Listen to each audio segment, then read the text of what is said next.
한국과 베트남의 결별이 시작됐습니다. 최근 베트남은 한국 같은 나라는 별거 아니라며 한국 같은 나라는 1년이면 따라잡을 수 있다면서 한국을 뛰어넘겠다고 선언하자 국제사회에서 큰 비난의 목소리가 나오고 있습니다. 한국 덕분에 잘 살게 되었는데 한국을 뒤통수 치려는 생각만 가득하다는 것이 그 이유인데요. 사실 한국이 아니었으면 경제 발전은 꿈도 꾸지 못했을 텐데 적반하장적인 태도를 보이며 베트남은 한국을 배신하기 시작했습니다. 최근 몇 년간 급격하게 경제 성장을 이룬 베트남이 한국을 얕잡아 보기 시작하면서 일본과 손을 잡은 것입니다. 이런 베트남의 움직임에 한국이 거리를 두며 베트남을 손절하려는 움직임을 보이고 있는데요.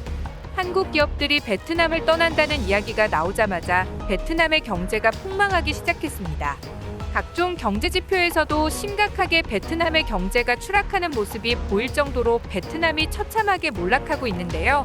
한국을 배신한 베트남의 경제가 갑자기 이렇게 폭망한 이유가 무엇인지 함께 알아보겠습니다. Go 베트남 정보통신부 산하의 온라인 신문사인 베트남넷이 최근 베트남의 경제와 관련된 통계를 발표했습니다. 베트남에서 가장 수익성이 높은 500대 기업에 대한 조사를 했는데요. 그 중에서 1위는 삼성전자로 베트남의 경제력에 삼성이 얼마나 큰 영향력을 주고 있는지를 입증했습니다. 베트남넷에 따르면 베트남 기업 순위 선정에 가장 권위 있는 베트남 리포트와 베트남넷이 공동 선정하는 올해 베트남 500대 기업에서 삼성의 베트남 타이응 우엔성 생산법인은 베트남 국영기업인 베트남 군사통신그룹 비에텔과 베트남 석유가스그룹, 베트남 대외무역상업은행, 베트남 기술상업은행, 빈그룹, 비나밀크 등을 제치고 1위를 차지했다고 밝혔습니다. 삼성은 실제로 베트남 내 최대 외국의 투자기업이며 박린성, 타이응우엔성, 호찌민 등지의 6개의 생산시설을 갖추고 있습니다. 2009년도 베트남 북부 도시인 박린성의 공장을 세운 삼성은 현지에서만 11만 명의 근로자를 고용해가며 현지화에 공을 들였습니다. 한국이 들어오기 전까지 베트남은 정말 내세울 것도 없고 노동 환경은 최악이었습니다. 근본이 공산국가이기 때문에 인권의식도 희박해 노동자에 대한 처우는 정말로 처참했는데요. 그런 베트남에 삼성이 들어가면서 베트남인들의 생활이 180도 달라지게 된 것입니다. 삼성전자는 현지 기업보다 대졸 초입 임금이 약 10에서 15배 가량 많은 것으로 알려졌습니다. 거기다 높은 복리후생까지 더불어 직장 내 환경은 지금껏 베트남 사람들이 꿈도 꾸지 못한 좋은 환경을 만들어 주었죠. 당장 직장에서 제공하는 식사만 하더라도 베트남 사람들이 지금껏 경험조차 해보지 못한 고급 메뉴들과 식자재로 베트남 노동자들의 삶의 질이 매우 높은 수준으로 올라갔습니다. 일반 베트남 직장에 다니는 사람들은 위생조차 불분명한 환경에서 먹는 길거리 음식이었던 반면 삼성은 시원한 에어컨이 나오는 환경에서 위생과 영양, 맛 모든 것을 고려한 음식들을 제공하고 있는 것이죠. 베트남에서 삼성전자가 매년 생산하는 스마트폰을 포함한 모바일 제품 수는 무려 1억 9,200만 대에 달하고 있습니다. 삼성전자가 베트남에서 일으키는 매출은 무려 74조 원에 달합니다. 삼성전자 단독으로만 베트남 전체 경제에 차지하는 비율은 대략 30% 정도가 되며 실질적으로 삼성이 베트남을 먹여 살린다고 해도 과언이 아닐 정도죠. 그러나 베트남은 한국에게 고마움을 느끼기는커녕 유독 반한 감정을 많이 내세우고 있습니다. 한국은 6.25 전쟁 직후 세계에서 가장 못 사는 나라 중 하나였습니다. 실제로 당시 한국은 아프리카의 가나나 가봉보다도 가난할 정도로 아무것도 없는 나라였습니다. 하지만 그런 나라에서 오직 가난을 탈출하겠다는 일념으로 전 국민이 뭉쳤고 한강의 기적을 이루어냈으며 지금은 세계 10대 경제대국이자 선진국 중 하나로 우뚝 서게 된 것이죠. 말로는 간단하게 표현할 수 있지만 그 과정 중에 많은 사람들의 땀과 눈물이 있었습니다. 베트남은 오래전 시절 한국이 베트남보다 가난했다는 점을 들며 한국을 은근히 얕잡아 보고 있는데요. 어찌 보면 예전에는 자신들보다 못 살던 나라가 어느 순간 봤더니 세계 상위권의 선진국이 되었다는 점에서 질투심이 난 것일 수도 있을 겁니다. 베트남은 한국을 금방 따라잡을 수 있을 것이라고 선언하며 일본과 손을 잡습니다.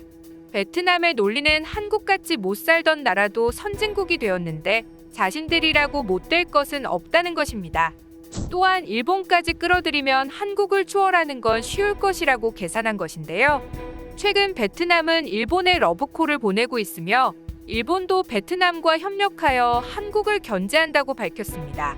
기시다 총리는 취임한 지 얼마 지나지도 않아 베트남 총리를 일본으로 초청해 회담을 가졌는데요. 교도통신에 따르면 양국은 경제 협력을 비롯한 여러 대외적인 방안에 대한 협력을 강화하겠다고 밝혔습니다. 이에 대해 많은 전문가들은 한국을 잡겠다는 일본과 베트남의 이해관계가 일치한 것이라고 분석하고 있습니다. 한국을 잡겠다던 두 나라의 이해관계가 일치해서인지 유독 기시다와 판민진 두 총리의 표정은 누구보다 화기애애 보입니다. 하지만 베트남이 한국을 따라잡기 위해 본격적으로 일본을 끌어들인 이 선택이 현재 베트남의 최악의 한 수가 되고 말았습니다. 돈이 많은 선진국이라는 인식이 강한 일본이지만 까고 보니 사실은 돈이 그렇게 없고 심지어 자국민들의 월급조차 30년 동안 묶어놓은 실체가 드러났기 때문인데요. 산케이 신문에 따르면 일본의 구매력 평가 기준 연평균 임금은 38,515달러로 한국의 41,960달러보다 훨씬 낮은 것으로 밝혀졌습니다. OECD 회원국 중 22위로 하위권에 머물고 있는 일본은 이미 정상적인 상황이 아니란 것입니다.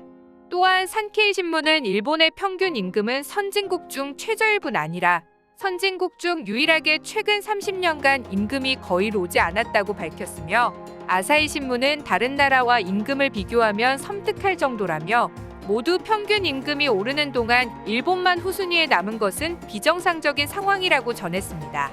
즉, 일본의 경제 상태는 정상적인 상태가 아니었던 것이죠. 이미 빈사 상태인 국가를 30년간 어거지로 이끌어왔다는 뜻이기도 합니다. 이 때문에 베트남은 큰 충격에 빠지게 되었습니다. 믿었던 선진국 일본의 협력을 기대할 수 없을 정도로 일본의 경제 상태가 엉망이기 때문입니다. 실제로 베트남이 한국을 따라잡겠다고 만든 빈페스트 그룹은 일본의 조언에 따라 자신들의 자동차 브랜드를 만들고 자동차를 생산했다가 완전히 실패하고 적자만 남기고 있는 상황입니다. 베트남이 삼성을 따라잡겠다고 만든 빈 스마트폰이라는 브랜드도 만들었다가 처참하게 실패하고 스마트폰 사업을 시작하자마자 도산해버린 충격적인 상황마저 발생하고 있습니다. 자기 몸도 제대로 가누지 못하는 일본이 베트남에 제대로 된 도움을 줄 수 있는 입장이 아닌 것이죠. 일본의 상황이 이 모양 이 꼴이 되니 일본과 손잡고 한국을 뛰어넘겠다는 베트남의 계획은 물거품이 되어버렸지만 한국의 입장으로서는 더 이상 베트남과 미래를 같이 걸어나갈 수 없다는 판단이 들 수밖에 없습니다. 베트남의 배신의 신뢰를 잃어버린 삼성은 베트남에 대한 비중을 완전히 줄여버리기로 결정했습니다. 삼성이 베트남의 손절을 결심하게 된 계기는 베트남 공장이 코로나19로 인해 공급의 차질을 빚어 삼성의 손실을 입힌 것과 더불어 백신 수급을 하기 힘들었던 베트남 정부가 삼성을 거의 협박하다시피 삼성의 백신을 수급해달라고 압박했던 것이 큰 원인으로 지목되고 있습니다. 물론 무엇보다 가장 큰 원인은 한국을 뒤통수 친 베트남의 행동이었죠. 앞으로 삼성은 인도와 인도네시아로 생산시설을 분산하여 옮기기로 결정했습니다. 현재 삼성의 생산 비중 중 총 60%에 달하는 베트남 공장의 생산 비중을 30% 이하로 줄여버리겠다는 것입니다. 최대 1억 9,200만 대까지 생산하던 베트남 공장의 생산 대수를 그 절반 이하로 떨어뜨려 버린다는 것이죠. 그것뿐만이 아닙니다. 베트남에 진출한 다른 한국의 기업들마저 탈베트남의 움직임을 보이고 있습니다. 가장 먼저 움직임을 보이는 업체들이 한국의 섬유기업들입니다. 업체당 적어도 수백에서 수천 명의 종업원을 고용하고 있는 한국의 섬유의류 업체는 무려 921개의 법인이 베트남에 진출해 있는 상태인데요. 이 기업들이 대거 베트남에서 빠져나와 중남미 지역으로 옮기게 되면 베트남의 고용시장은 급격한 충격을 받을 것으로 예측되고 있습니다. 그 외에도 다른 업체들도 베트남 철수를 준비하고 있습니다. 베트남 정부의 강압적인 통제로 공장의 운영에도 큰 문제를 겪고 있는 상황에 삼성까지 빠지니 더 이상 베트남에 있어봤자 큰 손해일 것이라는 계산이 나온 것입니다. 한국의 철수 소식에 베트남의 경제 지표는 바로 적색 경고등이 뜨고 있고 급격히 추락하고 있는 상황입니다. 한국인은 의리가 있는 민족이기 때문에 자신들에게 잘해준 사람을 쉽게 버리는 민족이 아닌데 베트남은 선을 넘어도 너무 넘었습니다. 적어도 한국 덕분에 이전보다 잘 살게 되었으면 감사까지는 바라지 않지만 적어도 혐한은 하지 않는 게 도리가 아닌가 하는 생각이 듭니다. 시청해주셔서 감사합니다. 구독과 좋아요는 양질의 컨텐츠를 만드는 힘이 됩니다.